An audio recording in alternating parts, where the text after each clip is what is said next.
주님 안에서 이렇게 뵙게 돼서 반갑습니다. 하나님께서 귀한 집회를 베풀어 주셨기에 또 크신 은혜를 주실 줄로 믿습니다. 이번 집회 6번 제가 말씀을 전하게 되는데 크게 주제를 십자가와 승리의 삶 이렇게 이제 잡았습니다. 제가 이제 주로 집회를 나가게 되면 저는 전도자이기 때문에 복음을 전하려고 노력을 하고 그 복음의 핵심인 이 십자가 복음에 제가 포커스를 맞춰서 이렇게 전하다 보니까 십자가만 전하는 사람이 돼버려 가는 것 같아요.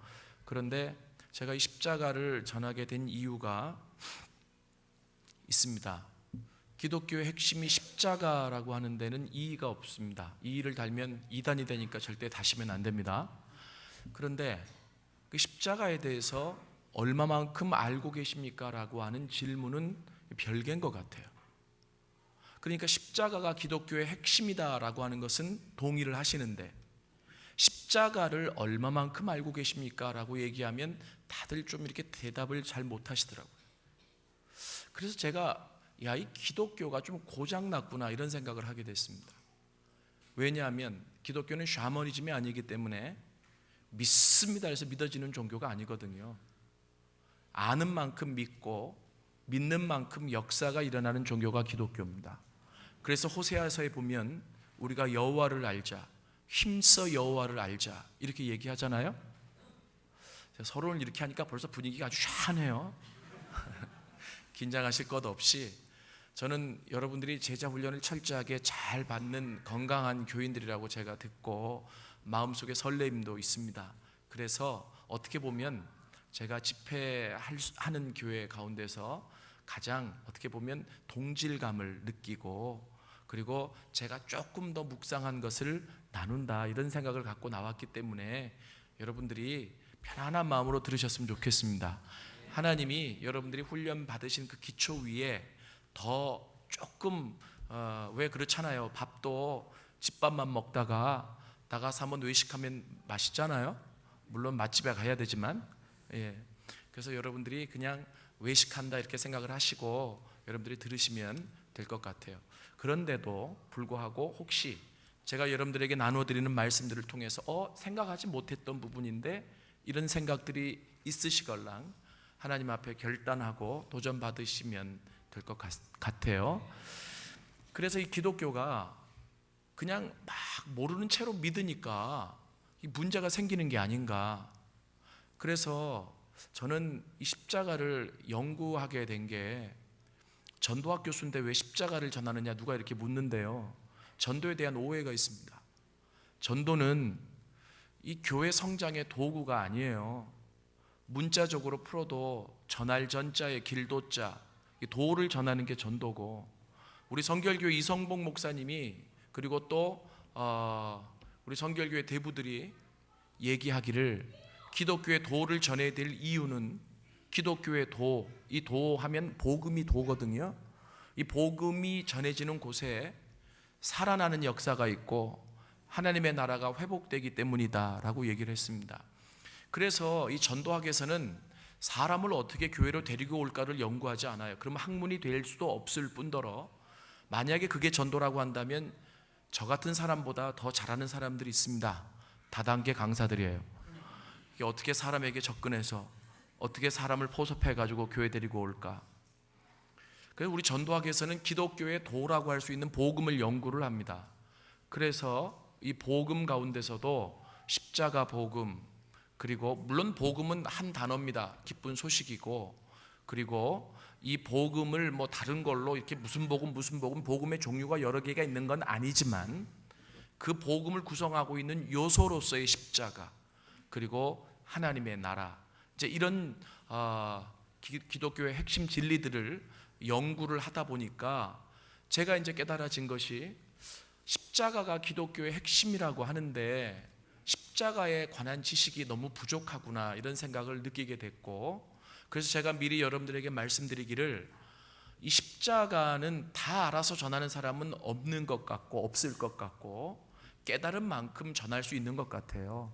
그래서 제가 묵상을 했기 때문에 조금 더 깨달은 부분이 있다고 한다면 나누기 위해서 이 자리에 섰습니다. 그래서 6번 말씀을 전하는데 구약 창세기부터 시작해서 십자가 얘기를 쭉 풀어나가려고 해요. 그래서 여러분들이 아까 목사님 말씀해 주신 대로 모든 강사들이 다 그렇게 얘기합니다마는 한 시간도 빠지지 않고 나오시면 이 십자가 얘기를 좀 이어서 이렇게 들을 수 있지 않을까 싶습니다.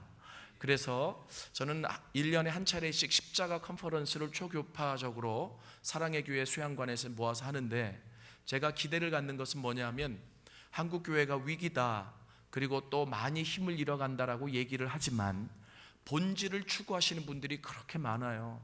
그래서 저희 그 집회에 그냥 초교파적으로 목사님들까지 꽉꽉 찹니다. 자랑이 아닙니다. 저는 그 모습을 보고 한국교회에 대한 소망을 품고 다시 하나님께서 남은 그루터기를 통해서 이 한국교회를 살리고 회복시키시고, 그리고 전 세계에 하나님이 이 민족을 사용하시겠구나, 더 위대하게 사용하시겠구나 라고 하는 생각을 갖게 됩니다. 그런 저한테 이제 이렇게 제가 말씀을 드리면 질문들을 꼭 하시는 분들이 계실 수 있을 것 같아요. 아직 질문은 안 들어봤습니다만은 이 학교에서 오래 가르치다 보니까 질문 나오기 전에 막는 게 제가 아주 기술이 좋아요. 그게 뭐냐면요, 목사님 십자가에 관한 이야기는 이 신약 성경에 주로 있는데, 아니 왜 오늘 본문을 보니까 거의 구약 성경이던데요, 어떻게 구약을 가지고 얘기를 합니까? 라고 저한테 질문을 하실 수 있을 것 같아요. 제가 이렇게 얘기할게요. 십자가는요, 이 인류를 구원할 수 있는 유일한 방법이에요. 그런데 그렇기 때문에 이 구약 성경도 십자가를 주시기 위한 과정들이 기술되어 있는 거죠. 십자가는 신약에만 나와 있지 않아요. 그런데 제가 이제 이 십자가 집회를 할 때 보통 첫 번째는 두 번째, 세 번째도 하나님이 하라면 합니다만은, 그러니까 뭘 하느냐면 구약을 전합니다만은, 왜 첫 번째는 유독히 이 구약을 전하느냐? 구약에 나타난 십자가가 쉬워요. 신약에 나타난 십자가는 굉장히 함축적이고, 그리고 임팩트가 있고, 그대로 전하면 막 부담스럽기도 하고 그래요. 그런데 이 구약에 나타난 십자가는 아직 십자가가 주어지기 전이기 때문에, 이게 이제 이스라엘에게 십자가가 너희의 구원의 유일한 방법이야 라고 하는 것을 가르쳐 줘야 되잖아요. 그러니까 하나님이 이런 비유도 쓰시고 저런 비유도 쓰시고, 그리고 이스라엘의 역사에 개입하셔서 반복적으로 이 십자가가 구원의 방법이야 라고 하는 것을 가르쳐 주시죠. 그래서 이 구약의 본문을 보면 굉장히 이야기체로 되어 있고, 그래서 이해하기가 쉽고, 그게 신약의 이런 십자가의 의미구나 라고 하는 것을 깨닫게 됩니다. 그래서 제가 오늘도 십자가 얘기를 처음 시작하기 위해서 창세기를 읽었습니다. 실은 창세기에 어디 십자가가 나오느냐, 실은 창세기 3장 15절이 우리가 얘기하는 원복음, 성경에 나타난 최초의 복음이라고 불려지는 본문입니다. 그런데 실은 이것을 동의하지 않는 학자들도 있지만, 제가 그냥 팁으로 가르쳐 드리면 2세기에 이레네우스라고 하는 교부가 창세기 3장 15절을 해석하면서 이것이 성경에 나타난 최초의 복음의 내용이다. 다시 말하면 예수님이 우리를 위해 이 땅에 오셔서 죽으시고 다시 부활하심으로 우리를 넘어뜨렸던 원수 사단을 이기시고, 그리고 이 땅을 구원하신다라고 하는 약속이 3장 15절에 있다고 보는 거죠. 결국 우리가 복음적으로 그리고 구속사적으로 성경을 본다라고 하면 이 출발점이 어디에 있느냐면 창세기 3장 15절입니다. 그래서 제가 이 창세기 3장 15절이 들어가 있는 구절의 이 한 문단이 8절부터이기 때문에 8절부터 15절까지를 읽었는데요, 오늘 시간 관계상 15절은 제가 깊게 설명을 못 드릴 것 같아요.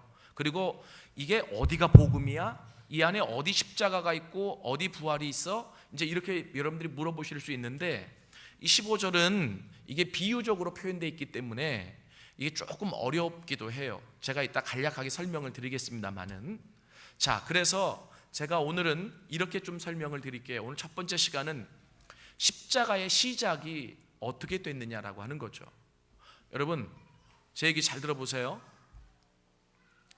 허준, 조선시대 허준이라고 하는 사람이 명이었죠. 잘 모르세요? 아시죠? 근데 이 명의라고 하는 사람이 약만 잘 처방해서 명의가 되는 게 아니에요. 명의가 되기 위해서는 사람도 알아야 되고 병도 알아야 되고 그 병에 좋은 약들도 알아야 이게 종합적으로 맞아서 사람을 고치는 일들이 일어나지 않을까요? 그렇죠? 마찬가지입니다. 십자가를 이해하려면 십자가는, 여러분 잘 들으세요, 십자가는 상징이에요. 이해되세요? 상징은 항상 내용이 중요하죠. 그렇죠? 그러니까 제 얘기를 잘 들으셔야 됩니다. 십자가 목걸이를 하고 다니고 십자가 반지를 하고 다니고 십자가 벨트를 하고 다닌다고 십자가 능력이 나타나는 게 아니에요. 그렇다고 내일부터 또 다 해제하지 마세요. 그것도 의미는 있어요. 왜냐하면 한번 보면서 십자가가 가지고 있는 상징의 의미를 되새겨보는 것은 의미가 있는데, 그렇지 않고 사람들이 부적을 가지고 다니듯이 십자가를 들이대면서 믿습니다 이래가지고 이게 막 마귀가 물러가고 이런 게 아니란 얘기예요. 그래서 이 십자가는 상징이고 그 상징은 상징이 포함하고 있는 의미가 중요하다는 거죠. 그런데 한국 성도들을 보면 보통 십자가를 사랑하고 십자가를 묵상하고 십자가에 능력이 있다는 사실은 아는데 그 십자가에 담겨있는 함축적인 내용을 잘 몰라요. 그러다 보니까 기껏 알고 계시는 것들이 십자가의 죄사함의 능력이 있고 그 십자가 앞에 나가면 예수의 피로 우리의 죄가 씻겨지고 회복되어진다는 정도는 아시는데, 그 다음에는 이 십자가가 담고 있는 의미가 뭘까라고 깊게 생각을 못 하시는 거죠. 그러다 보니까 결국은 이 십자가가 하나님께 가는 길인데 이 십자가를 통해서 더 깊게 하나님께로 나아가야 되는데 이게 잘 되지 않더라라고 하는 제 판단이 세워지게 됐어요. 그래서 제가 이번에 6번 집회는요, 오늘을 빼고 5번은 십자가라고 하는 심벌, 이 상징이 가지고 있는 이 본질적인 의미가 무엇인지, 그래서 모든 사람들이 져야 될 십자가를 지면요 반드시 부활의 영광이 나타납니다.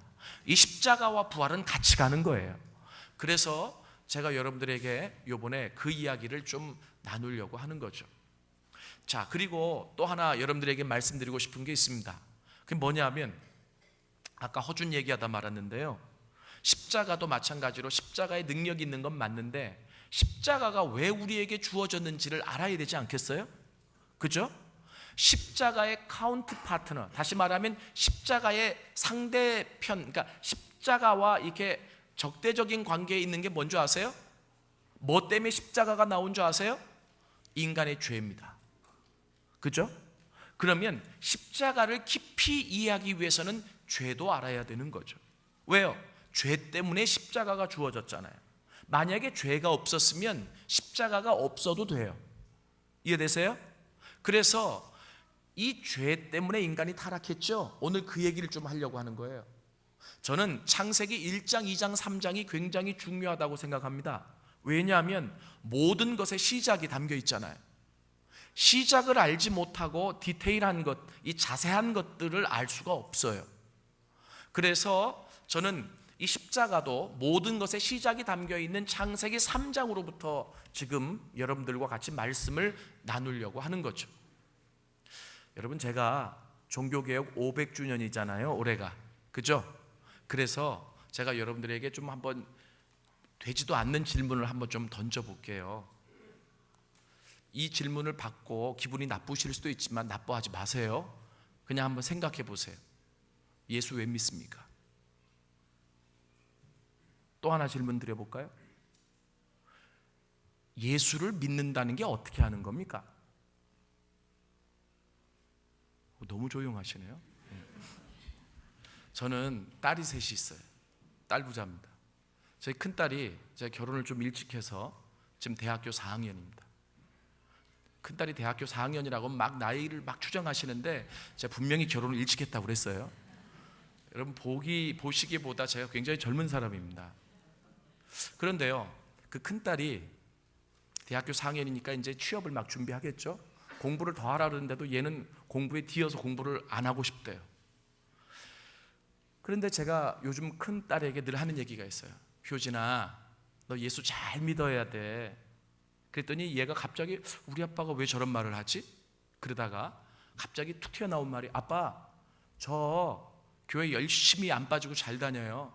이제 무슨 말이냐면 저희 딸들하고 저하고 같은 교회를 못 다니고 있어요. 왜냐하면 제가 이제 학기 중에는 학교에 굉장히 충실하게 일을 합니다. 그게 하나님이 원하시는 거니까. 그래서 학교로 부르셨기 때문에. 그런데 이제 주말이 되면 이렇게 자꾸 사역이 있으니까 보통은 아내랑 같이 다니는데 이번에는 아내도 사역이 있어서 제주도로 가기에 저 혼자 왔어요. 그러다 보니까 얘네들이 아빠 따라서 같이 교회를 다닐 수 없잖아요. 그래서 이제 교회를 하나 정해주고 그 교회를 열심히 다니라고. 그래서 학교가 신촌에 있으니까 신촌 성결교회를 열심히 다니고 있습니다. 그러니까 이제 얘가 하는 말이, 아빠 저 한 번도 안 빠지고 세일 모임도 열심히 하고요, 그리고 11조도 꼬박꼬박 내고요, 그리고 또 봉사도 열심히 하고요, 뭐 자기 쭉 얘기해요. 근데 제 얼굴이 안 펴지거든요. 그러니까 얘가 또 그래요. 아빠 왜 뭐 만족하지 못하세요? 그래요. 그래서 제가 그랬어요. 예수 잘 믿어야 된다고 그랬어요. 그랬더니 얘가 하는 말이, 아빠 저 열심히 교회 다닌다니까요. 그래, 예수 잘 믿어야지. 여러분 이게 무슨 말인 줄 아세요? 제가 저희 딸에게 해주고 싶은 얘기가 있어요. 이것도 절대 오해하시면 안 되는데, 자, 교회 한 번도 안 빠지고 11조 한 번도 안 빼고 그리고 봉사 열심히 하면 예수 잘 믿는 것일 수 있지만 아닐 수도 있다는 생각을 못 해보시는 거죠. 그죠? 저는 이게 아니라 소리 안 했어요. 예수 잘 믿는 것일 수 있지만 아닐 수도 있다는 생각을 못 하시는 거예요. 그러니까 어디 가서 누구한테 예수 잘 믿으세요 그러면은 왜 나한테 저런 소리를 하지? 이러시는 거예요. 여러분 이유명한 일화가 있어요. 한경직 목사님이 은퇴를 하시고 남한산성에 사실 때에 목사님들이 이제 이제 같이 모여서 한경직 목사님 위로도 할 겸 같이 이제 놀러 가셨어요. 그리고 목사님들이 한경직 목사님한테 이렇게 질문하셨대요. 목사님, 저희 목사님들에게, 우리 목사들에게 해주고 싶은 말 있으면 좀 이렇게 한마디 해주시죠. 그랬더니 한경직 목사님이 뭐라고 말씀하시냐면, 목사님들 예수 잘 믿으십시오 그랬다. 그러니까 그 자리에 계신 목사님들이 때로는 연세가 드셨기 때문에 그냥 뭐 원론적인 얘기 하시는가 보다 이렇게 생각하실 수도 있겠죠. 근데 아주 굉장히 유명한 일화입니다. 그 목사님들만 예수를 잘 믿어야 될까요? 종교개혁 500주년인데 종교개혁이 왜 일어난 줄 아세요? 똑같이 미사를 드리고 예배를 드리고 똑같이 종교적인 행위를 했는데 교회는 부패돼 가는 거죠. 여러분, 예수 믿으면서 절대로 하지 말아야 될 하나가 있는데 그걸 행하니까 신앙이 퇴보되고 교회가 퇴보되는 거예요. 여러 가지 많이 있지만 절대로 하지 말아야 될 한 가지가 있어요. 그게 뭔지 아세요? 그게 뭐냐면 내 방식대로 예수를 믿는 거예요. 그게 대표적으로 어디 나오냐면 사사기를 보면 사사기가 21장까지 있는데요, 타락과 회복이라고 하는 사이클이 7번 나옵니다. 하나님이 사사를 통해서 그들을 회복시키시는데 그들은 계속 또 한 번 부흥했다가 타락하고 부흥했다 타락하고. 근데 사사기에 계속 나오는 말이 뭐냐면 자기 소견에 옳은 대로 행하였더라. 자기 방식대로 예수 믿었다는 거죠. 일본에 가면 일본의 풍습을 따라야 되고 로마에 가면 로마 법을 지켜야 되는데 왜 교회에 와서는 하나님이 정하신 기준대로 예수를 믿지 않고 내 방식대로 예수를 믿느냐. 결국 그것이 교회를 부패해 가게 만드는, 그러니까 나름대로 신앙생활 하고 있으니까 잘 못 믿고 있다고 생각을 못하는 거죠. 그래서 종교개혁이 일어난 거예요. 저는 이번 6번의 집회를 통해서 내가 정말 예수를 잘 믿고 있나? 이 생각을 한번 해보셨으면 좋겠습니다. 내가 예수를 잘 믿고 있나? 여러분, 예수 잘 믿으면요 반드시 부흥이 일어나고, 그리고 예수 잘 믿으면요 이 마음속에 내 사회적인 상황과 여건에 상관없이 기쁨과 소망이 있습니다. 그런데 이게 잘 못 믿는 증상 중에 하나가 열심히는 하는데 기쁨도 없고 소망도 없고 그리고 맨날 끌려다니는 것 같고. 제가 신학대학원을 학생들을 주로 가르치고 지금도 신학대학원의 영성을 책임지고 있는 학생부장 보직을 맡고 있습니다. 새벽 기도를 우리 학생들하고 신대원생들하고 제가 인도를 하고, 그리고 채플은 제가 담당이니까 어떻게 하면 이 학생들에게 더 잘 영적으로 성장시킬 수 있을까를 늘 고민하면서 신학대학원 학생들을 끌어가요. 그런데 그 신학대학원 학생들을 이렇게 가만히 보면요, 그렇게 뜨거움을 가지고 왔어도 시간이 지나면, 우리가 흔히 그러잖아요. 입학할 때는 목사인데 1년이 지나면 죄송합니다, 이렇게 쭉쭉쭉 뭐 내가 지칭을 못하겠습니다, 이렇게 내려가더라고. 그리고 나중에는 평신도로 졸업한다. 아니, 소명을 갖고 왔으면 더 뜨겁게 준비가 되어져야 되는데. 자, 지금까지는 제가 서론을 좀 장대하게 했습니다. 그래서 오늘 이 창세기 3장 8절부터 15절까지를 보면 도대체 왜 예수님이 필요하고 왜 십자가가 필요하고 도대체 나는 누구인지를 제대로 알 수 있는 그 내용이 이 자리에 나와 있습니다. 여러분, 하나님이 창세기 1장, 2장, 3장을 얘기하기 위해서는 창세기 1장, 2장을 얘기해야 되는데요, 창세기 1장, 2장에 보면 하나님이 인간을 만드실 때 크게 세 가지를 가지고 만들었습니다. 몇 가지요? 예. 첫 번째는 흙으로 만드셨고요, 두 번째는 하나님의 형상과 모습대로 만드셨고요, 세 번째는 하나님의 영을 불어넣어 줘서 살아있는 영적인 존재 생명이 된지라 이렇게 기록되어 있습니다. 그죠? 제가 지금 말씀드리는 거는 제가 영적으로만 해석하는 게 아니라 구약학자들에게 다 감수받은 내용이니까 그냥 믿고 따라오셔도 돼요. 저 이단 아닙니다. 제가 이렇게 얘기하면 누가 그래요, 제가 크게 세 가지라는데 그럼 정신은 어디 갔고 혼은 어디 갔고 막 이렇게 묻는데 나도 몰라요. 그냥 이 성경 창세기 1장 2장에 보면 하나님이 무엇을 가지고 인간을 만들었다라고 하는 그 큰 카테고리가 세 개가 흙, 하나님의 형상과 모습, 그리고 하나님의 영을 불어넣어서 이렇게 되더라는 얘기죠. 그리고 나서 하나님이 만들어진 그 인간을 보고 보시기에 좋았더라 이렇게 나옵니다. 그죠? 여러분, 보시기에 좋았더라, 여러분 이 좋다라고 하는 말이 구약 성경의 히브리어로 터브라고 하는 말인데, 이 말은 그냥 아 좋다 이런 정도가 아니고 좋아서 막 어쩔 줄 몰라 하는 것도 터브라고 하는 단어예요. 하나님은 당신의 형상과 모습대로 인간을 만들어 놓으시고 당신의 영을 불어넣어 주신 다음에 그 인간을 보고 너무 보시기에 좋았어요. 여러분, 저는요 성경을 묵상하다가 그거 하나 깨달았어요. 뭐냐 하면 은혜 받았다라고 얘기하죠. 우리 그리고 또 이번 부흥회 때 은혜 받기를 원하시죠. 그런데요, 은혜 받았다는 게 뭘까? 여러 가지로 표현할 수 있지만 저는 이렇게 창세기를 가지고 이렇게 여러분들에게 말씀드리고 싶습니다. 하나님은 하나님의 형상과 모습대로 지음받은 인간을 보시고 계속 좋아하세요. 기뻐하세요. 막 어쩔 줄 몰라. 그런데 죄가 그 하나님과 관계를 단절시키고 멀게 했고, 그래서 나를 향해서 기대를 갖고 관심을 갖고 계시는 그 하나님의 사랑을 느끼지 못하게 했고, 그리고 내 힘과 내 능력으로 살아가게 만들었거든요. 그런데 은혜를 받으면 관계가 회복되잖아요. 관계가 회복되어지면서 무엇이 보이기 시작하냐면 그 하나님이 나를 향해서 얼마나 사랑하고 계시는지가 다시 보여지기 시작하는 거죠. 그때 내가 막 너무 감격하는 거예요.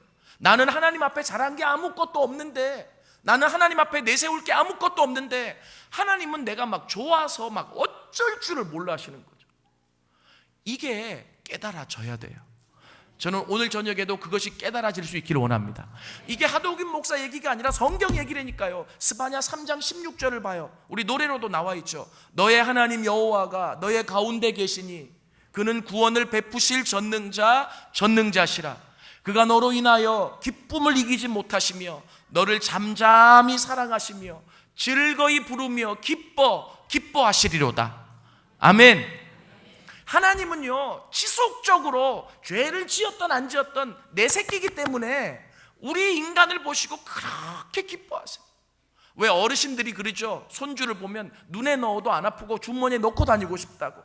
이 사랑의 표현인데요, 이 사랑의 근원이신 하나님이 우리를 얼마나 더 사랑하시겠느냐. 하나님이요 언제는 사랑하고 언제는 사랑하지 않는 게 아니라 하나님의 사랑은 지속적인데 우리의 죄 때문에 그것이 닫혔다 열려졌다니까 열려질 때가 은혜 받는 거고 닫혀지는 게 못 느끼는 것뿐이에요. 저는 오늘 이 저녁 시간에 하나님이 나를 향해서 그렇게 애타하시는 그 사랑이 열려져서 느껴지고 보여지고 그리고 만져질 수 있는 시간이 됐으면 좋겠습니다. 하나님이 그 인간에게 뭐라고 그러셨냐면, 야, 그런데 내가 이 동산에 있는 모든 거 너를 위해서 만들었어. 자, 내가 너에게 다 줄게. 그런데 한 가지만 하지 마. 동산 중앙에 있는 선악을 알게 하는 나무의 열매는 따먹지 마. 그것을 따먹는 날에는 네가 정령 죽을 거야 라고 말씀하시죠. 그죠? 저 한번 따라해 보실래요? 정령 죽으리라. 이게 굉장히 무서운 말이죠. 누가 그래요. 선악과만 없었으면 우리가 이렇게 힘들게 살지 않아도 되지 않느냐고. 그런데요, 하나님은 누가 또 그렇게 해석을 하더라고요. 하나님이 에덴 동산에 있는 모든 것을 그 인간에게 다 줬기 때문에 하나님이 선악과라는 기준을 세워가지고 인간으로 하여금 이거 지키나 안 지키나 한번 시험하시려고. 근데 야고보서에 보면 하나님은 결코 시험하시는 분이 아니시거든요. 우리도 그렇잖아요. 주면 다 주지 뭐 하나는 빼고 얘가 내 말 잘 듣나 안 듣나 이런 부모 없잖아요. 그러니까 하나님이 다 주시는 거예요. 그러면 선악과를 어떻게 해석해야 될까요?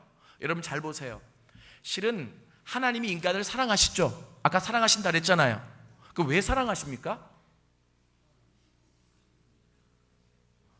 여러분 표정이, 질문이 가장 기본적인데 참 대답하기 힘들다는 표정이에요. 아실 거예요. 그런데 이게 이제 자기 말로 정리가 안 되면 잘 표현을 못할 뿐이죠. 다 아실 거예요. 하나님이 우리를 사랑하시는 가장 중요한 이유가요, 여러 가지가 있지만 가장 중요한 게 하나님의 형상과 모습대로 지었기 때문에. 여러분이 형상과 모습이라는 게 뭔지 아세요? 구약 성경에는 첼렘, 네무트라고 하는 단어가 쓰여졌는데요, 이 단어는 뭐냐면 외적인 모습이 아니에요. 영어 성경에는 이미지, 라이크네스라고 하는 단어가 쓰여져 있어요. 이거는 외적인 모습에 포커스가 맞춰진 거거든요. 아니에요. 이게 무슨 말이냐면 하나님의 내적인 모든 성품을 부여해서 인간을 만드셨다라고 하는 겁니다. 여러분, 근데 이 말도 어렵잖아요. 반응이 없잖아. 그러니까 이게, 그러니까 하나님이 당신의 모든 내적인 성품을 다 부여해서 인간을 만들었다. 여러분, 이게 얼마나 큰 축복인 줄 아세요? 그래서 제가 하나님 앞에 기도하기 시작했어요. 하나님, 제가 이 평신도들에게 창세기 1장, 2장, 3장을 가지고 뭔가 이 복음을 연결시켜서 설명하기 위해서는 하나님의 형상과 모습이라고 하는 단어를 좀 쉽게 설명을 해야 될 텐데 어떻게 설명하면 좋을까요? 그때 하나님이 깨닫게 하시는 한 단어가 떠올랐어요. 그런데 미리 말씀드려요. 이 단어가, 제가 지금 말씀드리려고 하는 단어가 하나님의 형상과 모습이라고 하는 단어를 다 대체하지는 못해요. 그래도 이 굉장히 중요하더라고요. 뭐냐면 유전자. 이해되세요? 별로 공감을 안 하시는 분이 계신데요. 제 딸이 셋이 딸 했잖아요. 큰딸이 대학교 4학년, 둘째 딸이 2살 터울 시기예요. 그런데 쌍둥이가 절대 아니거든요. 가만히 보면 저를 닮았어요. 딸들인데. 그리고 지네 엄마를 닮고, 가르치지 않았는데 제스처까지 닮고, 어떤 경우에는 목소리까지 닮아가려고 그래요. 큰일 났어요. 딸인데. 왜 그럴까요? 제 유전자를 가지고 있기 때문에. 그죠? 왜 제 자식이 말을 안 듣고 때로는 어깃장을 놔도 버리지 못할까요? 내 자식이니까. 이해되세요? 여러분, 하나님이 하나님의 형상과 모습대로 인간을 만드셨다. 하나님의 내적인 모든 성품을 부여했다. 그래서 신학자들이 하나님의 5대 성품 해가지고 뭐 거룩한 성품, 영원한, 어려워요. 그거 다 그냥 집어치우고, 가장 중요한 게 유전자, 하나님의 그 유전자를 그대로 우리에게 부여하신 거죠. 그래서 만들어진 인간이요, 하나님을 꼭 닮은 인간이에요. 닮았다라고 하는 게 외적인 모습이 아닙니다. 내적인. 그런데요, 중요한 것은 아무리 인간이 하나님하고 똑같이 만들어졌어도 하나님하고 다른 게 하나가 있어요. 그게 뭔지 아세요? 하나님은 창조주이시고 인간은 피조물이라는 거예요. 하나님이 없으면 인간이 만들어지지 못했다는 거죠. 이해되시죠? 그런데요, 중요한 게 또 하나 있습니다.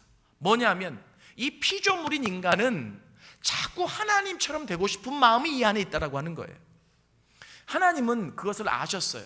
그 한 예로 성경에 직접적으로 나와 있지는 않지만 피조물인 천사가 타락해서 사단이 되지 않았나요? 그죠? 그것을 유추해 볼 수 있는 성경의 직접적인 구절이 이사야 14장 12절이에요. 이사야 14장 12절에 보면 이렇게 나옵니다. 여러분 잘 아는 구절입니다. 시간이 없으니까 안 찾을게요. 너 아침의 아들 계명성이여, 이렇게 나오죠. 그죠? 바벨론의 타락을 지금 얘기하고 있어요. 그런데 중요한 거는요, 이 구약 성경이 히브리어라고 하는 원어로 쓰여져 있는데 헬라 시대에 이 헬라 언어로 번역을 하면서 이것을 유명한 70인역 성경이라 그래요. 히브리어를 헬라어로 번역한. 근데 그 번역자가 너 아침의 아들 계명성이여라고 했을 때 그 계명성을 루시퍼라고 번역을 했어요. 왜냐하면 천사가 분명히 타락한 건 아는데 바벨론이 타락하든 천사가 타락하든 타락은 똑같아요. 뭐냐면 그 이사야 14장 12절 이하를 읽어보면 내가 지극히 높은 자와 비기리로다, 그 위에 내 자리를 펴리로다 이러거든요. 지극히 높은 자가 누굽니까? 하나님이에요. 하나님의 자리에 내가 올라서려고 하고 그 하나님의 자리에 가서 내 자리를 피고 그리고 그 하나님을 끌어내리고 하는, 여러분 이게 타락이에요. 하나님은 아세요. 그래서 아픔이 있으셨다고요. 어떤 아픔? 피조물인 그 존재에게 배신을 당한 아픔. 근데 아무리 배신하고 그 자리를 넘보려고 해도 도저히 넘볼 수 없는 자리임에도 불구하고 피조물들은 자꾸 하나님이 되고 싶은가 봐. 그래서 하나님이요 뭐라고 얘기하셨느냐면 당신의 형상과 모습대로, 천사도 하나님의 형상과 모습대로 지어지지 않았거든요. 그래서 히브리서에 보면 부리는 영이라고 돼 있고 우리보다 조금 못하게 만들어졌다고 돼 있잖아요. 그게 뭐 수준 차이라는 게 아니라 하나님의 형상과 모습대로 지어진 존재는 인간밖에 없다라고 하는 거예요. 그런데요 여러분, 그런 인간이 얼마나 이쁘겠어요. 그런데 그 인간이 타락하지 않기를 하나님 원하시는 거죠. 그래서 미연에 말씀하신 거예요. 선악과 따먹지 마라고. 여러분 이 선악과라고 하는 것은 이런 거예요. 뭐냐면 절대적인 선과 절대적인 악의 영역은 하나님의 영역이에요. 우리 인간이 아무리 선악을 구분할 수 있어도 다 못합니다. 자, 제가 한 예를 들게요. 오늘 부흥회를 한다 해서 많이들 오셨는데 제가 깜짝 놀랐습니다. 부흥회 다녀봐도 첫날 저녁에 이렇게 꽉 채우는 교회는 별로 없더라고요. 그래서 대단하다 이런 생각을 하고 있는데요, 여러분들이 기대를 갖고 갈망하는 마음으로 오셨겠죠. 근데 옆 사람이 어제 저녁에 뭘 했는지 자꾸 꾸벅꾸벅 졸아요. 그래가지고 이 사람 졸면 안 되니까 오늘 십자가 얘기를 꼭 들어야지, 처음이 풀어져야 나중에 들어도 이해가 될 텐데, 그리고 한 대를 딱 쳤어요. 깨세요. 자, 그 사람을 위해서 한 대 딱 친 게 이게 악일까요 아닐까요? 이 정도 되면 아니라고 나와야지, 그잖아요. 아니 그 사람을 위해서 딱 쳤는데, 근데 이 사람이요 어제 진짜 뭘 했는지 꾸벅꾸벅 절을 하면서 쪼네. 그래서 생각하기를 요 정도 쳐서는 안 되겠다, 따끔하게 깨게 해줘야지. 그래가지고 주변의 사람들이 다 들리게 쫙 소리가 때렸어요. 그 소리가 너무 커서 주변에 있는 사람들이 또 깜짝 놀랐어요. 예를 들어서 그러면 이렇게 딱 소리가 나게 친 건 악일까요 아닐까요? 보통 이렇게 물어보면 그때부터는 갈등해요. 악이라 그러는 사람이 있고 아니라는 사람이 있고. 제가 뭘 말씀드리려고 하냐면 이게 우리예요. 우리가 선악을 구별할 수 있다고요? 아니에요. 절대적인 선, 절대적인 악의 영역은 하나님의 영역이에요. 이해되세요? 선악과 따먹지 마라고 하는 것은 너 하나님이 되려고 하지 마라고 하는 것과 같아요. 근데 그거 따먹으면 모든 게 무너져 버리니까 하나님이 경고하신 거죠. 너 반드시 죽어, 그거 따먹으면. 이해되세요? 저는 이 말을 딸들을 키우면서 조금 깨달았어요. 제가 다리미질을 막 칙칙, 스팀 다리미 있잖아요. 그 스팀 다리미질을 칙칙칙 하고 있는데 우리 둘째가 호기심이 많아요. 한 4살쯤. 굉장히 신기해 보이잖아요. 그래서 막 엉금엉금 기어서 오더라고요. 이 위험해요 안 해요? 다리미 자체가 위험한데 스팀까지 나오니까 얼마나 위험하겠어요? 그래서 저도 모르게 갑자기 큰 소리를 질렀어요. 야 효경아 오지마! 그랬더니 우리 애가 깜짝 놀라요. 아니 아빠 왜 큰 소리를 지르지? 그래서 얘가 딱 섰어요. 그리고 나서 얼떨결에 네 그랬어요. 나는 우리 딸의 말을 믿었죠. 그래가지고 칙칙칙 다리는데 얘가 와서 급기야는 만졌네. 그리고 나서 아 뜨거! 그러면서 세상에 저 사람이 아빠야 하는 눈으로 날 쳐다보더라. 내가 오지 말라 그랬잖아요. 그것도 큰 소리로. 여러분, 딸이 미워서였을까요? 경고예요. 딸을 지키려고 하는 그 경고는 강하면 강할수록 이거 정말 위험하다는 표시이고, 그 경고가 강하면 강할수록 그 딸을 지키려고 하는 아빠의 마음이 묻어 있는 거예요. 이해되세요? 하나님이 너 그거 따먹지 마, 따먹으면 정령 죽어라고 하는 것은 그 위험으로부터 아담과 하와를 지키시려고 하는 하나님의 사랑의 표현이지, 그게 시험이 아니라는 거예요. 제가 생각할 때. 여러분, 그런데요, 만약에 그게 따먹지 않는 게 어려웠으면 그때 하나님 좀 지켜줘요, 아니면 저 나무 좀 옮겨줘요 이랬을 거야. 그런데 하나님이 모든 걸 다 허락하셨기 때문에 그 나무의 열매 하나 따먹는 것은 별로 어렵지가 않았던 것 같아요. 그러니까 그냥 넘어간 거겠죠. 그죠? 여러분, 제가 다 아는 내용을 얘기해서 별로 재미가 없으시죠? 좀 모르는 걸 얘기를 해야 되는데, 그런데 실은 십자가 얘기를 하더라도요, 아까 십자가에 관한 지식이 없다고 제가 표현을 했습니다마는 다 아시는 내용이에요. 단지 정리가 되어져서 구슬에 꿰어질 뿐이죠. 구슬이 3마리라도 꿰어야 보배라며요. 그죠? 이번에 꿰어지는 역사가 있어질 수 있기를 원합니다. 해 아래 새 것도 없어요. 이 안에 모든 게 다 있는 거지. 믿습니까? 예. 자, 그래가지고요, 이제 창세기 3장을 오잖아요. 그랬더니 뱀이 딱 나타나가지고 인간에게 유혹을 하는데 뭐라고 얘기하냐면, 야, 하나님이 저거 왜 못 따먹게 한 줄 알아? 그러잖아요. 제가 이 대목에서 꼭 하나 얘기하고 싶어요. 저도 뱀이라면 징그럽게 싫어합니다. 근데 기독교인들 뱀만 보면 죽이려고 하는데 그러다가 생태계가 파괴돼요. 여러분, 뱀이 사단이 아니에요. 예? 그래서 사단의 특징은 처음부터 자기 정체를 드러내지 않아요. 그래서 창세기 3장에 보면 하나님이 지으신 동물 가운데 가장 간교해서 자기가 이용하기 쉬우니까 뱀에게 들어가서 뱀의 모양을 하고 나타난 거죠. 그리고 나서 하나님이 저거 왜 못 따먹게 한 줄 아냐? 그랬더니 몰라? 저거 따먹으면 눈이 밝아져서 하나님처럼 돼 라고 얘기를 하잖아요. 그죠? 그러니까 이 아담이 있다가 그거 따먹지 말라 그랬는데, 따먹으면 죽는다 그랬는데, 그랬더니 이 사단도 물러서지 않고 뭐라냐면, 야, 저거 따먹어도 결코 죽지 않아 그래요. 한번 따라해 봅시다. 결코 죽지 않아. 지금 이게 얼마나 심각한 문제인 줄 아세요? 한쪽에서는 정령 죽으리라 그러고 한쪽에서는 결코 죽지 않아. 이게 성경에 나오는 최초의 거짓말입니다. 결코 죽지 않아, 이 말이에요. 이 대목에서 또 하나 팁을 드릴게요. 거짓말은 회색 거짓말이든 교육을 위한 거짓말이든 다 죄예요. 하지 마세요. 많이 하셨나 보죠? 오늘부터 안 하면 돼요. 누가 그러더라고요. 그래도 교육을 위해서는, 아니요, 손해보더라도 정직하게 얘기해버려서 한번 해보세요. 그 아이가 어떻게 크나. 여기까지만 말씀드릴게요. 여하튼 그 얘기하면 또 길어지니까. 그래서요, 그 중간에 사람이 낀 거 아니에요. 선악과 따먹으면 정령 죽으리라고 했고, 여기 지금 사단은 결코 죽지 않아 그랬어요. 그러면 안 따먹으면 되잖아. 그죠? 그런데 인간에게 유혹이 됐어요. 왜 유혹이 됐냐면, 뭐 때문에? 부족해서 유혹이 생긴 게 아니라 그 당시에는 여러분 결핍의 개념이 있지 않았어요.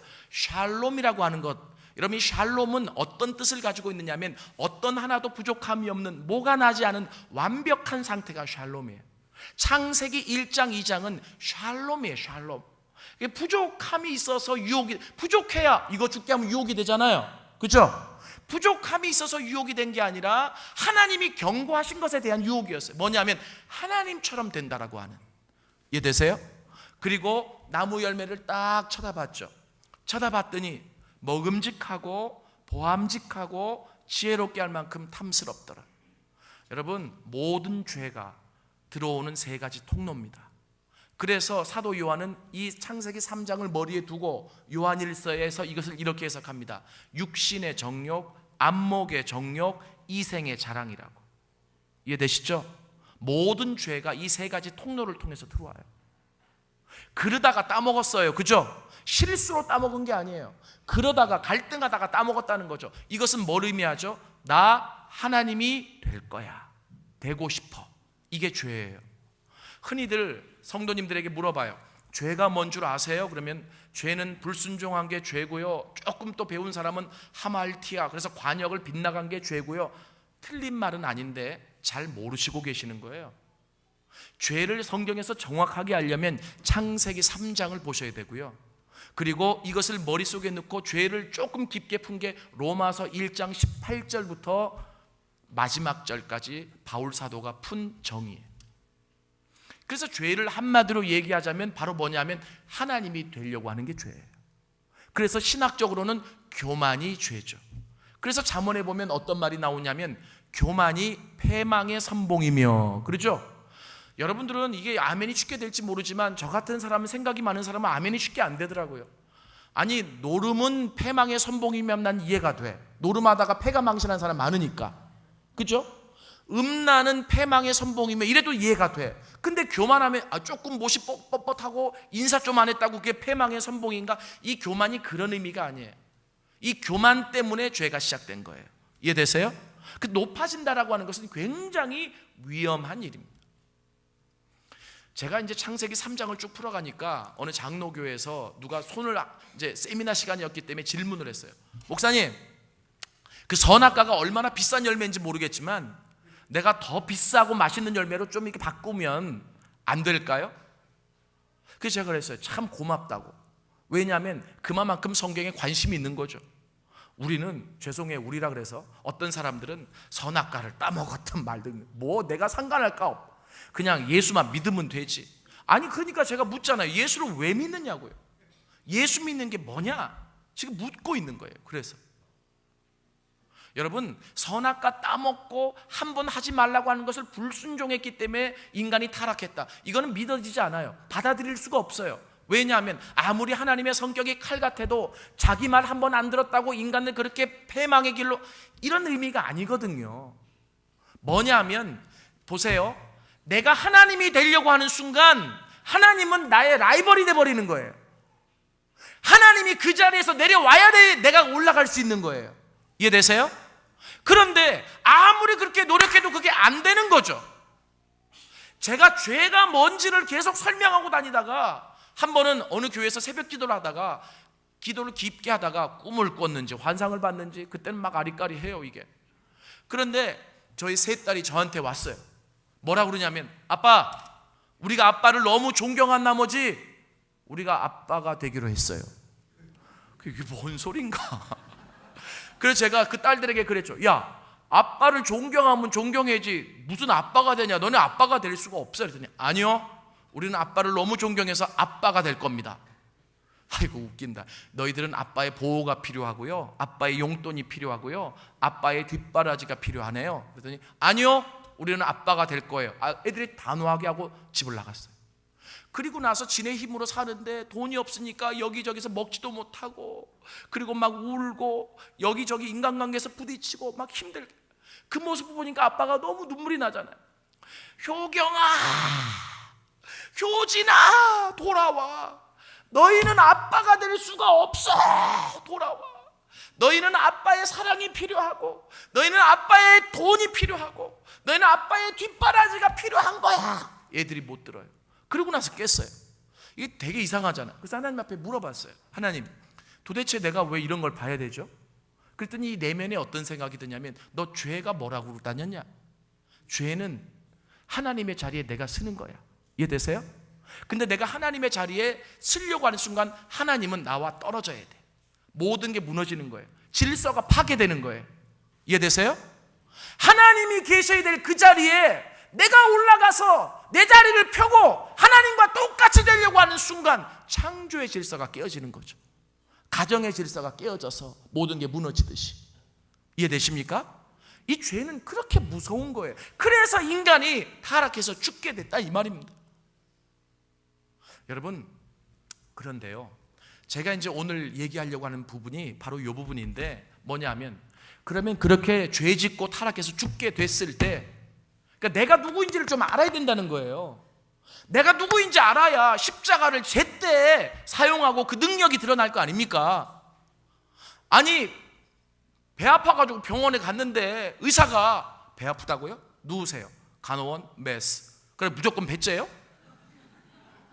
진단을 해야지. 그리고 병명이 나와야 되지 않겠어요? 그러니까 십자가에 능력 있는 건 맞는데 내가 어디가 아픈지 뭘 고쳐야 될지도 모르면서 맨날 능력 하면 능력이 뭐 오기는 하겠지. 근데 이게 저는 그게 좀 안타까운 거예요.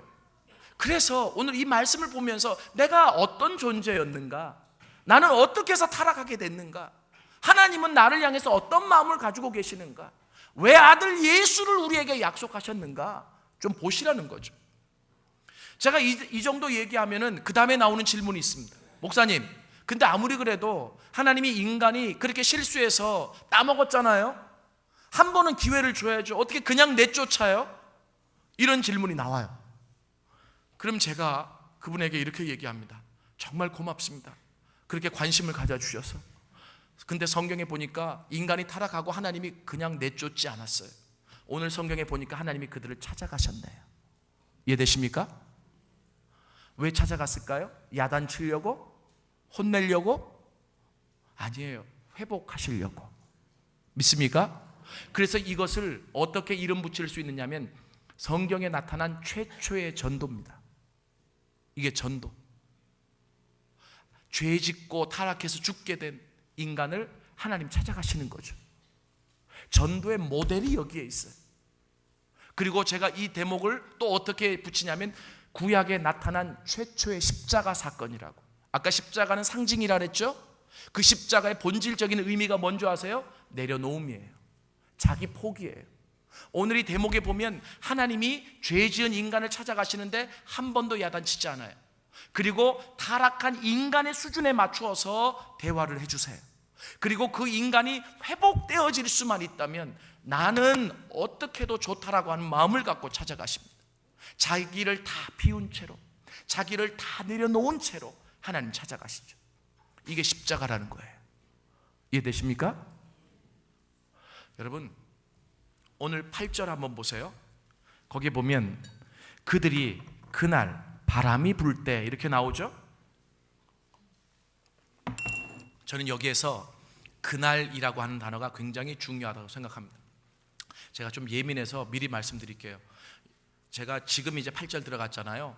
오메 벌써 40분이 지났는데 이제 8절 들어가네 이러지 마시고 다 끝났어요. 저 원래 길게 하는 스타일이 아닙니다. 내일 새벽에도 나오셔야 되니까. 그러니까 아이고 재미는 있는데 이거 언제 가나 이렇게 생각하지 마시고요. 잘 따라오세요. 여기 보면 그날이라고 하는 단어가 나옵니다. 저는 이 단어가 굉장히 중요하다고 생각해요. 영어로 말하면 the day예요. the day. a day가 아니라 the day, special day. 특정한 날이라는 거죠. 그날이라고 하는 것은 특정한 날이에요. 그죠? 왜 성경에서 제가 그래서 원서를 봤어요. 원어를. 그랬더니 거기에도 정관사가 붙어 있어요. 특별한 날이라는 거. 그럼 무슨 날일까요? 어떤 날이길래 그냥 하나님이 어떤 한 날에 인간을 찾아가셨더니 인간이 숨었더라 이래도 되는데 그날이라고 표현했을까요? 여러분, 이 날은 어떤 특별한 날이냐면 아담과 하와가 죄 지은 바로 그날을 얘기하는 거예요. 사건 앞뒤 문맥을 볼 때. 이해되세요? 그러면 그날이라고 표현한 이유가 어디에 있습니까? 이게 하나님의 사랑이에요. 우리는 이렇게 생각할 수 있죠. 잘 보세요. 아까 얘기했지만 천사가 타락했을 때 이 천사가 하나님의 자리에 올라가려고 다 떨어졌잖아요. 인간적으로 보면 이걸 쿠데타라고 합니다. 그죠? 이해하기 쉽게 하기 위해서. 그런데 실패했잖아요.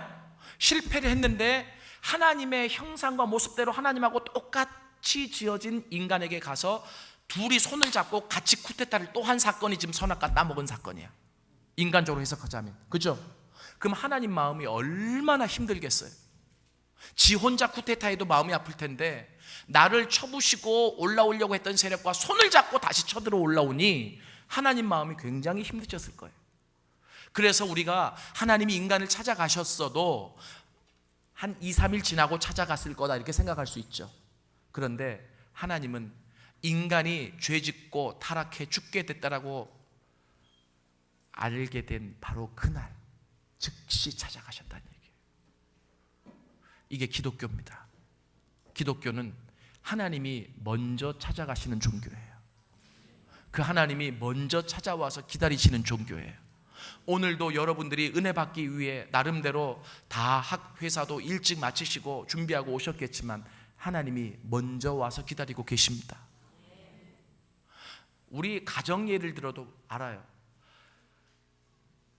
아이들 보고 시도등 지날 때는 잘 보고 파란불에만 지내라. 그런데 얘가 너무 급해가지고 엄마 말 안 듣고 빨간불에 지내다가 교통사고가 간략하게 났어요.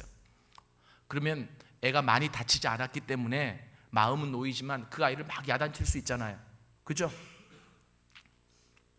그런데 엄마 말 안 들었다고, 아빠 말 안 들었다고 너 집 나가 이런 부모 있어요? 없죠. 하나님도 마찬가지예요. 아담과 하와가 그렇게 죽게 되었을 때 하나님은 가장 먼저 걱정하시고 가장 먼저 아픈 마음을 가지시고 가장 먼저 찾아가신 분이 하나님이에요. 그것도 즉시. 믿습니까? 세상의 어떤 종교도 신이 인간을 먼저 찾아온 종교가 없어요. 인간이 자기 마음속에 있는 생각을 투영해서 신을 만들고, 그리고 그 헛된 신에게 복을 달라고 얘기하지만 우리 기독교는 정말 참된 온전한 한 분이신 그 하나님이신 신이 우리 인간을 위해 먼저 찾아오셨습니다. 믿습니까? 오늘도 이 사실에 위로받을 수 있는 분들은 위로받을 수 있기를 원합니다. 이 사실을 가지고 회복되어질 수 있기를 원합니다. 여러분, 그런데 하나님이 그 즉시 찾아가신 거죠. 뭐? 얘들이 선악과 따먹었다고? 그러면 죽잖아. 죽으면 안 되는데. 여러분이 하나님이 그 급박한 마음을 가지고 아담과 하와를 찾아가셨다라고 하는 것이 그날이라고 하는 이 단어 안에 다 포함되어 있다는 거죠.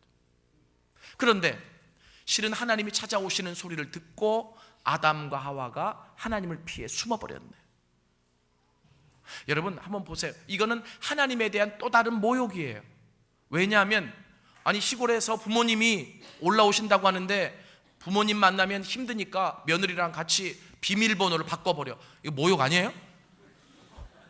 시골에서 부모님이 올라온다고 하는데 그날 부모님 만나면 힘드니까 며느리랑 같이 그날 어디 놀러를 가버려. 이거 모욕이잖아요.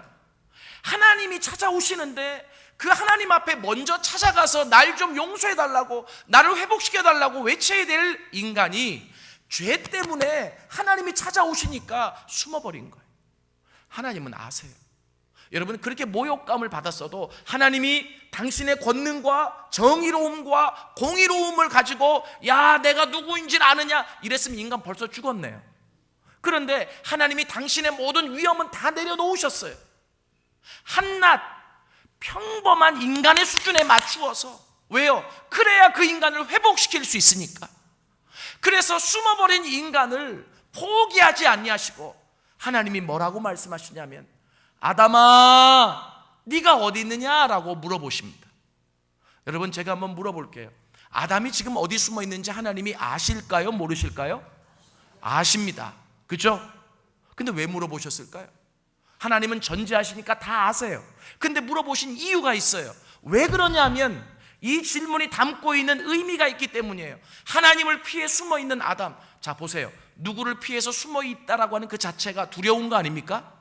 겁나고 떨리고 눈물 나고 힘들고, 그죠? 그렇게 막 둘둘둘 떨면서 아담이 막 울었을지도 몰라요. 그런 아담을 향해서 포기하지 않고 하나님의 애탄 소리가, 인자한 소리가 들리기 시작합니다. 아담아 네가 어디 있느냐? 아담아 네가 어디 있느냐? 이 소리를 들은 아담은 하나님을 피해 숨어 있는 자기를 봤을 거예요. 왜 나는 하나님을 피해서 여기서 울고 있는 거지? 왜 나는 하나님을 피해서 여기서 두려워하고 있는 걸까? 왜 나는 하나님을 피해서 여기서 이렇게 힘들어하고 있는 걸까? 그러면 한편으로 그 질문을 던지시는 하나님 입장에서 이 질문을 해석해 보자면 이런 의미죠. 아담, 나를 피해서 숨어있는 그곳은 네가 있어야 될 곳이 아니야. 왜 그곳에서 두려워하고 울고 아파하고 힘들어하고 있느냐? 내가 너를 처음 만들었을 때는 그렇게 울면서 살도록 널 만들지 않았어. 내가 너를 처음 만들었을 때는 그렇게 힘들어하면서 고달퍼하면서 두려워하면서 살도록 널 만들지 않았어.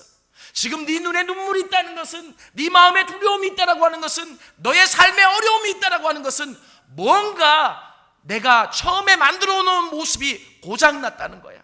깨어졌다는 거야. 그러니 내가 고치러 왔자니 지금 고치러 온 나에게 나오렴 라고 하는 하나님의 초청입니다. 성경에 나온 하나님의 최초의 질문이에요. 아담! 이 아담이라고 하는 것은 성경에 나오는 남자 이름이기도 하지만 원어로 보면 흙으로 만든 모든 사람을 지칭하는 이게 대명사예요.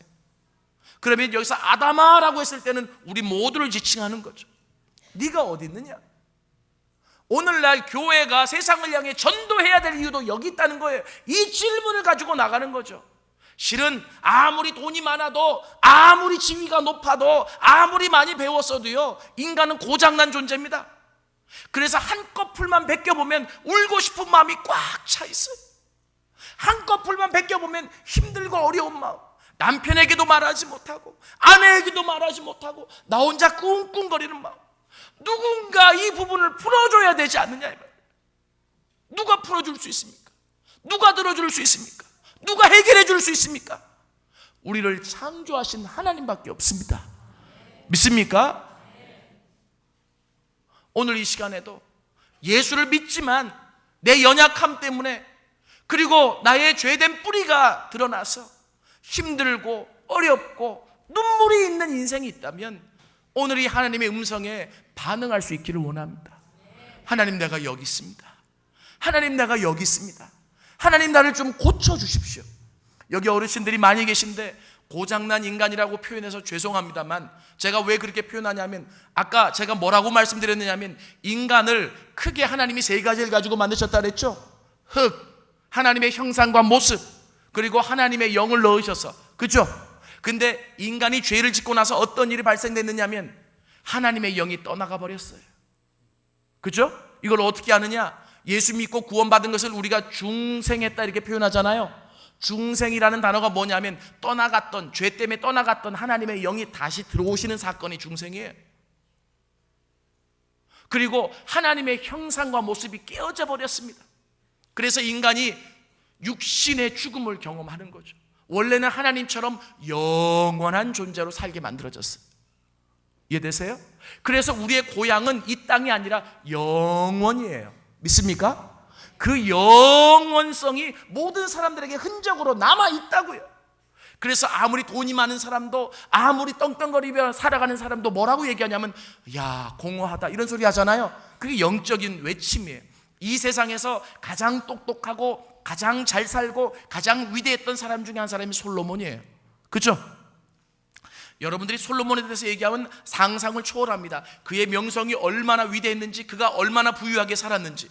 근데 그 사람이 쓴 전도서를 보면 뭐라고 나오냐면 처음부터 헛되고 헛되고 헛되고 헛되니 모든 것이 헛되도다. 이해되세요? 이 세상의 것으로 영적인 것들이 채워질 수가 없다는 거예요. 이해되세요? 그래서 예수가 필요한 거죠. 그래서 하나님이 필요한 거예요. 여러분, 하나님이 지금 아담에게, 그렇게 하나님을 피해 숨어있는 그 아담에게 말씀하고 계시는 거예요. 아담아, 내가 어디 있느냐? 저는요, 이 대목을 묵상하다가 참 많이 울었던 적이 있습니다. 이것은 자식을 잃어버린 부모가 자식을 찾기 위해 애타게 부르는 심정. 성경은 글자로 쓰여져 있기 때문에 감정이 이게 안 드러나잖아요. 만약에 이 부분을 극으로 만들었다고 하면 쳐봐요. 지금 내 자식을 잃어버렸어. 죽게 생겼어. 에버랜드에 사람이 꽉 미어지는데 4살, 5살짜리 애를 데리고 왔는데 갑자기 손을 놓쳐버렸네. 애가 인파 속에 파묻히는데 없어졌어. 금방. 아무리 이름을 불러도 찾을 수가 없어. 한 5분 정도는 찾겠지 했는데 10분이 지나도 애를 못 찾고 15분이 지나도 애를 못 찾으면 이 부모 마음이 막 갑자기 막 힘들어지지 않아요? 그리고 그 아들 이름, 딸의 이름을 부르기 시작하는 거죠. 누구누구야, 누구누구야. 저는 대학을 다닐 때 고모 집에서 다녔는데요, 그 고모 아들이 있었는데 이름이 병석이었어요. 근데 걔가 6살 때 놀러 나가서 집을 잃어버렸어. 갑자기 저희 고모가 들어오셔서, 도균아, 우리 병석이 못 봤냐고. 못 봤는데요, 우리 병석이 잊어버렸다고. 고모가 거의 반실성이 될 정도. 그러면서 나가서 동네를 향해서 병석아, 병석아, 병석아, 병석아 그렇게 부르시더라고요. 저는 그 고모의 모습을 잊어버릴 수가 없어요. 오늘 하나님이 잃어버린 자녀를 찾는 모습이에요. 이해되십니까? 아담아, 아담아, 왜 나를 피해서 그 자리에 숨어서 울고 있느냐고. 여러분, 하나님의 자녀는 예수 믿고 구원받은 우리만 하나님의 자녀가 아니에요. 하나님의 형상과 모습대로 지음받은 모든 사람이 다 하나님의 자녀인데, 차이가 있다면 우리는 호적에 이름이 기록돼서 그분의 유업을, 그분의 그 유산을 기업으로 받을 수 있는 자격이 된 사람이지만, 그러나 구원받지 못한 사람들은 내 아버지가 누구인지, 내가 어디로 돌아가야 되는지 알지 못하고 살아가는 사람들이죠. 그들을 향한 하나님의 외침의 소리가 들립니까? 그들을 향한 하나님의 눈물이 보여집니까? 철이 들었다, 철이 들었다 그러죠. 우리 딸들도 시간이 가니까 철이 들더라고요. 언제 철이 들었다고 얘기합니까? 부모의 마음을 알아줄 때. 그렇죠? 여러분, 제가 전도학을 하기 때문에 전도로 이 말씀을 몰아가는 게 아닙니다. 신앙의 연륜이 저만 하더라도 기독교 3대입니다. 저희 딸들이 기독교 4대죠. 저희 할아버지가 장로님이셨고, 저희 아버지가 목사님이셨는데 은퇴를 하셨고, 제가 대를 이어서 목사가 됐습니다. 기독교 3대, 4대쯤 되면 주일날 교회 안 나가면 벌 받는 것 같잖아요.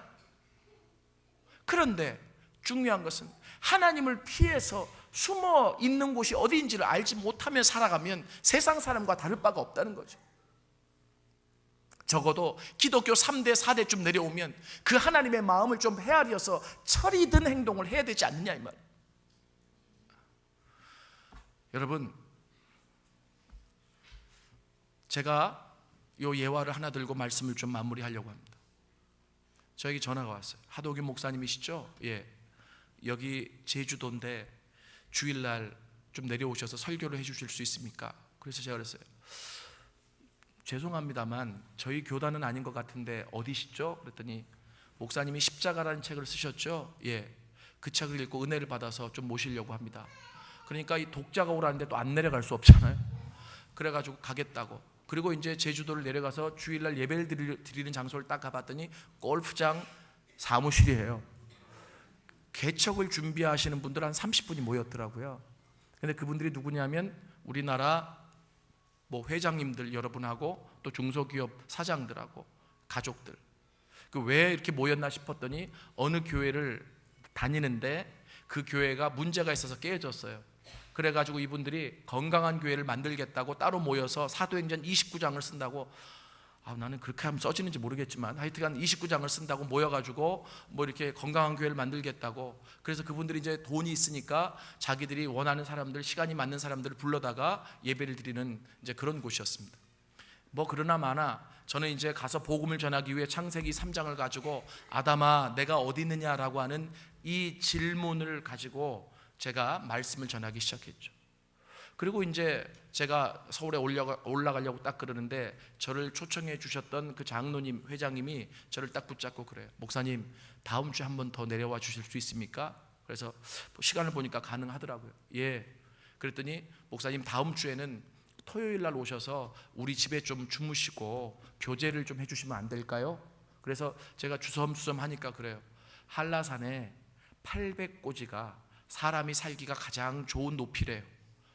그런데 거기에 부촌이 하나가 마련돼 있어서 거기 가면 미국에 있는 LA의 부촌인 베버리 힐스보다 더 아름답게 지어놨다는 거예요.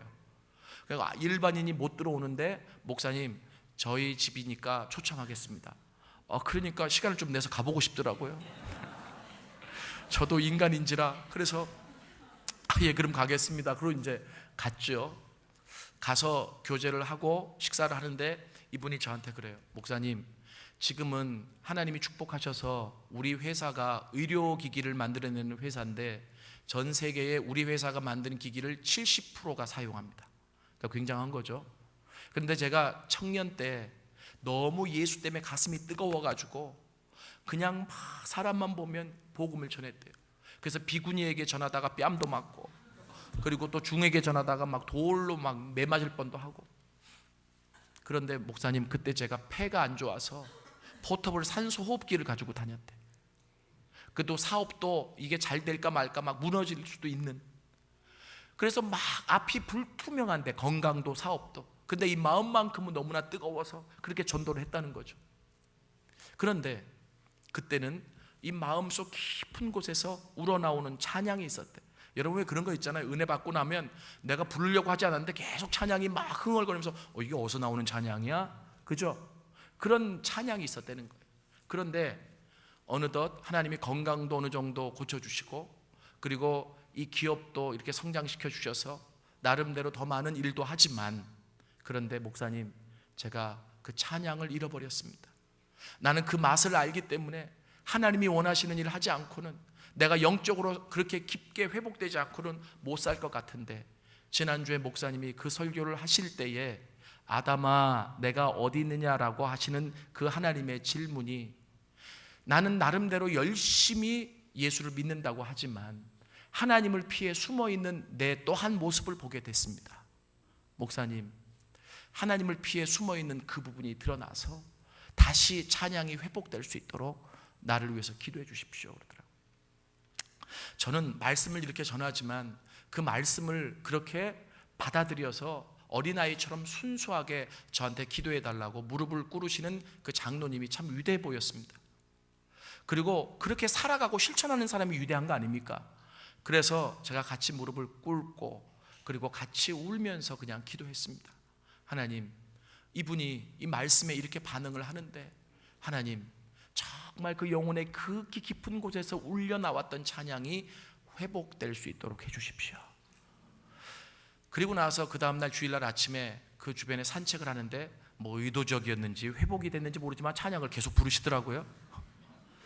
저는 다녀와서 그분의 그 이야기를 잊을 수가 없어요. 이거는 예수를 믿지 않는 이 세상 사람만을 향한 질문은 아닐 거예요. 예수를 믿는다고 하지만 전심으로 온 마음을 다해 하나님 앞에 나오지 못하고 숨어있는 어떤 한 부분이 있는 우리를 향해 또한 던지시는 질문일 수도 있다라고 하는 거죠. 오늘 이 하나님의 질문에 여러분들이 응답하실 수 있기를 원합니다. 여러분, 그리고 났는데 이 정도 되면 아담이 내가 잘못했습니다 하고 나와야 되지 않아요? 그런데 이 아담이 죄를 가지고 변명을 하다가 결국은 아담에게서 하와로, 하와에게서 뱀으로 죄가 전가가 되어져요. 여러분, 여기서 분명히 말씀드릴 게 있어요. 이렇게 얘기해 드리면 하나님이 그때 멱살을 잡아서라도 죄를 이실직고 받아야지. 아니에요. 하나님 인격적인 분이시고 우리를 하나님처럼 똑같이 만들어 놓으셨기 때문에 죄도 우리가 졌지만 우리가 자발적으로 우리의 마음을 다시 하나님 앞에 드리기를 원하시는 거죠. 그래서 이 죄가, 내가 죄가 있다라고 하면 적어도 하나님이 나랑 씨름하실 수 있어요. 근데 나는 죄 없는데요, 저 여자 때문에, 여러분 이러면 죄가 전가가 되는 거예요. 그러면 나에게 하나님이 하실 수 있는 일이 없어요. 이 세상에서 가장 무서운 사람이 죄 없다고 하는 사람이에요. 적어도 내가 죄인입니다라고 얘기하는 사람들은 하나님 앞에 회복될 수 있는 기회가 있는 사람들이에요. 제가 매주 금요일 날은 학교에서 새벽 기도를 마치고 아침 7시부터 9시까지 원하는 학생들을 성경을 가르치고 있습니다. 그냥 자유롭게 한 40명이 모여서 드려요. 오늘도 로마서를 이렇게 쭉 가르치는데 그 학생들에게 그랬어요. 적어도 하나님 앞에 무릎 꿇고 울 수 있는 사람은 가능성이 있는 사람이고, 그리고 또 발전할 수 있는 사람이고, 하나님의 사람이 될 수 있는 기질이 다분한데 우리 눈에 눈물을 잃어버렸다고, 그 하나님 앞에 무릎 꿇는 일을 잃어버렸다고, 그거 회복하자고 오늘 아침에 그렇게 외치고 왔어요. 여러분, 결국 아담에게서 하와로, 하와에게서 뱀으로 이게 죄가 전가돼서 하나님이 뱀은 구원의 대상이 아니기 때문에 거기서 이야기를 끝낸 거죠. 그런데 잘 보세요. 요거까지만 얘기할게요. 여기서 얘기를 딱 끝냈으면 자유주의 신학자들이 뭐라고 얘기하냐면 하나님의 최초의 인간을 향한 전도의 노력은 실패했다, 이렇게 얘기하는 거죠. 그 말이 일리는 있어요. 그런데 실패가 아닙니다. 여기서 끝났으면 실패지만 하나님은 창세기 3장 15절까지 이어가시면서 이 죄가 얼마나 영향력이 있는지 내가 찾아와도 나올 수 없는 너희들을 향해 내가 그 죄값을 해결할 수 있는 방책으로 내 아들을 보낼게. 그리고 그 아들이 십자가에 죽게 만들므로 인해서 너희의 죄를 용서하고 다시 내 앞으로 나올 수 있도록 만들어 줄 거야. 그게 창세기 3장 15절이에요. 믿습니까? 그러니까 하나님의 구원의 노력이 거기서 끝나지 않고 이어지고 있는 거죠. 언제까지? 지금까지. 믿습니까? 그래서 하나님이 실패하신 게 아니란 얘기예요. 그러면 창세기 3장 15절을 잠시 말씀드리면 이래요. 뭐냐면 내가 너로 여자와 원수가 되게 하고 내 후손도 여자의 후손과 원수가 되게 하리니 여자의 후손은 내 머리를 상하게 할 것이요 너는 그의 발꿈치를 상하게 할 것이니라. 자 보세요.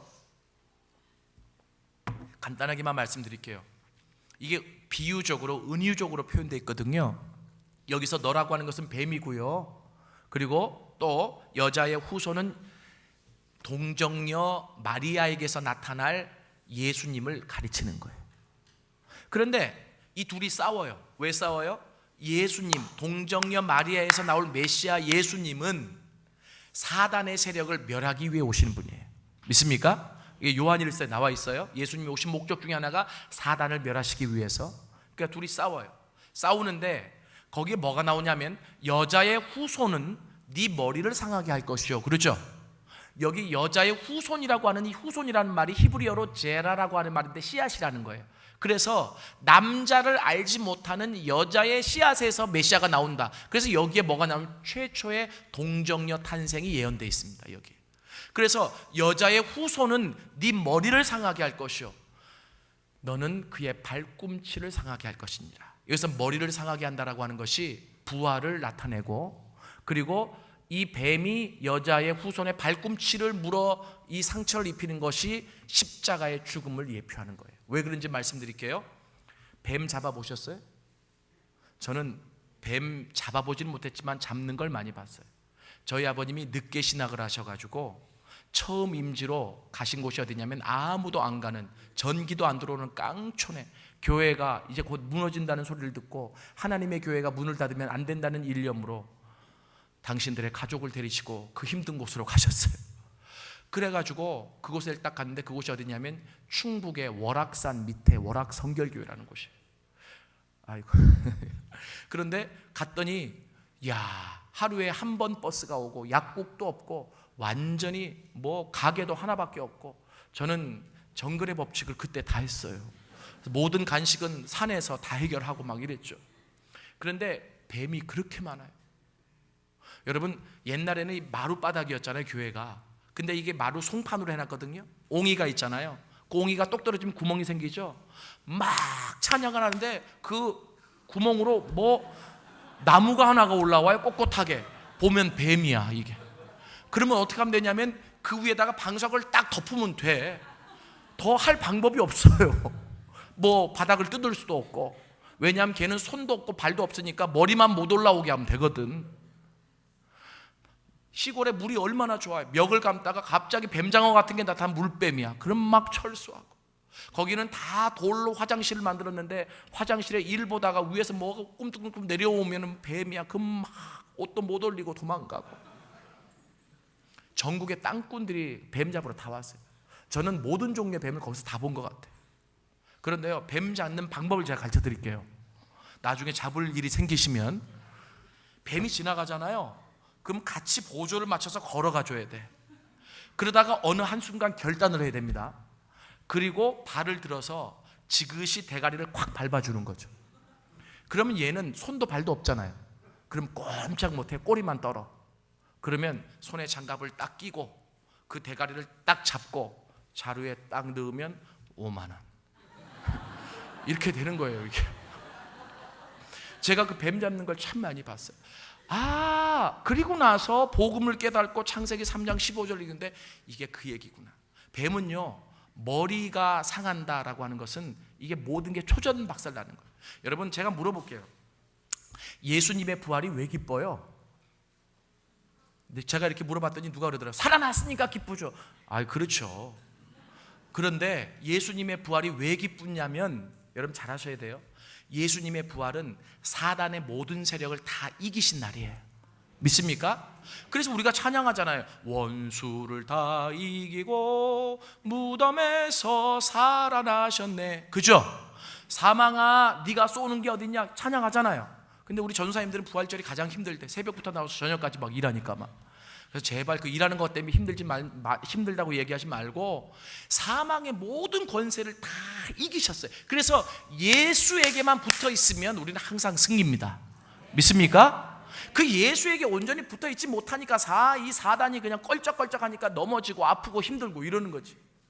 그래서요, 여기에서 부활을 상징하는 그게 뭐냐면 뱀의 머리를 초점 박살내는. 그래서 이게 은유적인 표현이라는 거예요. 그런데 얘도 가만히 있질 않아. 그래서 기껏 한다는 게 뭐냐면 여자의 후손의 발꿈치를 상하게 하는. 이게 뭐냐면 상처를 내지만 미미한 것에 지나지 않는다. 얘는 공격 무기가 하나뿐이야. 죽음. 그죠? 그런데 십자가에서 죽으면 끝날 줄 알았는데 죽음의 권세를 이기시고 살아나셨습니다.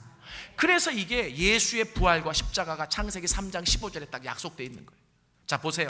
하나님이 그렇게 찾아가셔서 아담아 네가 어디 있느냐라고 얘기하셔도 인간이 지은 죄에 영향력이 있단 말이에요. 그 죄를 쉽게 지으면 안 돼요. 죄 가운데도 영향력이 있어요. 나가고 싶은데 못 나가요. 하나님이 아시는 거죠. 그래서 그 죄의 문제를 해결하지 않고는 인간이 해결될 수 없다는 사실을 하나님이 그 인간에게 주지시키시면서 내가 죄의 문제를 해결할 예수를 보내줄게. 그리고 십자가의 죽음으로 죄를 용서할 거야 라고 약속을 해놓으셨다는 거예요. 믿습니까? 이게 오늘 십자가가 나타나게 된 배경입니다.